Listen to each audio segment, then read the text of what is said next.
আমরা গভীর উদ্বেগের সাথে একটা জিনিস দেখতে পাচ্ছি যে গতকালকের যে ছাত্র জনতার বিপ্লবের বিজয় হয়েছে তারপরে এর সুযোগ নিয়ে অনেকেই অনেক জায়গাতে ভাঙচুর করছেন, লুটপাট করছেন। এমনও অভিযোগ আসছে যে সংখ্যালঘুদের উপরেও অত্যাচার হচ্ছে। কিন্তু অ্যাট দ্য সেম টাইম আমরা এটাও দেখেছি যে যখন এটা জানতে পারা গেছে তখন এই ছাত্র জনতারাই নিজেরাই যে আবার সেখানে বিভিন্ন রকমের প্রোটেকশন দেওয়ার চেষ্টা করছেন এবং অনেকেই সারা রাত ওখানে জেগে রক্ষা করেছেন এবং এটা অত্যন্ত ভালো একটা ব্যাপার যে তারা নিজের থেকে ওখানে যে সবাইকে নিবৃত্ত করছেন বা রক্ষা করার চেষ্টা করছেন।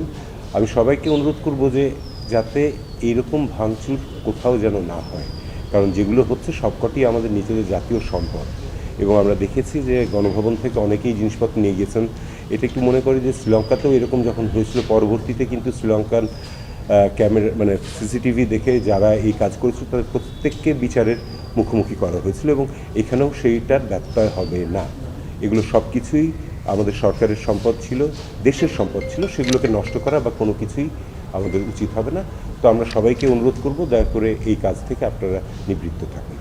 সেখান থেকে বেঁচে থাকার জন্য আপনারা মাহফিল অ্যাপসকে চুজ করতে পারেন। মাহফিল হচ্ছে দেশ সেরা ইসলামিক ভিডিও স্ট্রিমিং অ্যাপ। এই অ্যাপে অনেক সুবিধা আপনারা পেয়ে যাবেন। তার ভিতরে হচ্ছে এখানে কোনো ধরনের অ্যাড আসবে না, অ্যাড মুক্ত একটা অ্যাপস। এই অ্যাপসের ভিতরে আপনারা হালাল ভিডিও পাবেন, ইসলামিক ভিডিও পাবেন। এই মাহফিল অ্যাপসে আপনারা নিজেদের চোখকে হেফাজত করতে পারবেন, নিজেদের ইমানকে হেফাজত করতে পারবেন। এরকম সুন্দর একটি প্ল্যাটফর্ম তৈরি করে দেওয়ার জন্য মাহফিলকে অসংখ্য ধন্যবাদ। আপনারা এই অ্যাপসটি প্লে স্টোরে গিয়ে মাহফিল লিখে সার্চ করলে পেয়ে যাবেন, আর অবশ্যই ইনস্টল করে নেবেন।